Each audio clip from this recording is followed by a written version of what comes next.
Hello everyone, ভিডঙ্ক.com ওয়েবসাইটে তোমাদের সবাইকে স্বাগত জানাই। আমি সৌরভ দে, তোমাদের math tutor.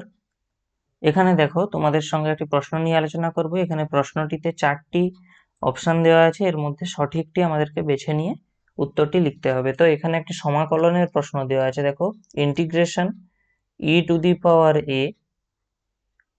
log x base e dx, এটা আমাদের ইন্টিগ্রেশন দেওয়া আছে। তাহলে দেখো, এখানে আমরা কি করব, আমরা একটা ধর্ম জানি, যদি এরকম হয় c log b, এরকম যদি কোনো মানে থাকে, তাহলে আমরা এখানে এটাকে লিখতে পারি, এটা log b⁴ c।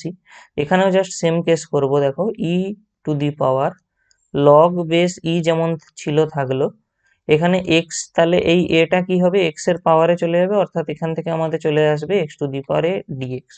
আবার একটা প্রপার্টি আছে লগারিদমের, যদি এরকম কখনো থাকে a⁴, মানে একটি সংখ্যা a, অবশ্যই ধনাত্মক বাস্তব সংখ্যা, a⁴ হয়তো এরকম আছে log m বেস a, অর্থাৎ লগের যে বেস বা নিধান সেটা, এবং যে সংখ্যার পাওয়ারে লগ আছে সেই সংখ্যা দুটি একই হয়ে গেল, তাহলে অবশ্যই এর মান হবে এই অংশটা।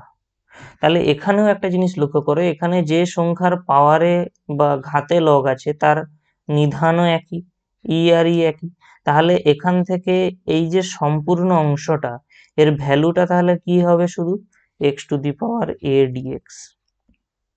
এই অংশটার টোটালি, এই অংশটার ভ্যালু হবে শুধুমাত্র x⁴ a, এবং ইন্টিগ্রেশন হবে, তাহলে ইন্টিগ্রেশন আমাদেরকে নির্ণয় করতে হবে কত, x⁴ a dx। তাহলে x⁴ a dx এর আমরা জানি ডাইরেক্ট ইন্টিগ্রেশনের ফর্মুলা হয়, এটা কি আসবে, x⁴ a+1 by a+1 plus c, যেখানে c একটি সমাকলন ধ্রুবক। তাহলে আমরা দেখি এখানে যে অপশানগুলি দেওয়া আছে তার মধ্যে কোন অপশানটি সঠিক অ্যান্সার আসবে। দেখো, অপশান ডি তে সঠিক অ্যান্সার আসবে x⁴ a+1 বাই a+1। ভিডঙ্ক.com ওয়েবসাইটে এই ম্যাথটি দেখার জন্য তোমাদেরকে অসংখ্য ধন্যবাদ।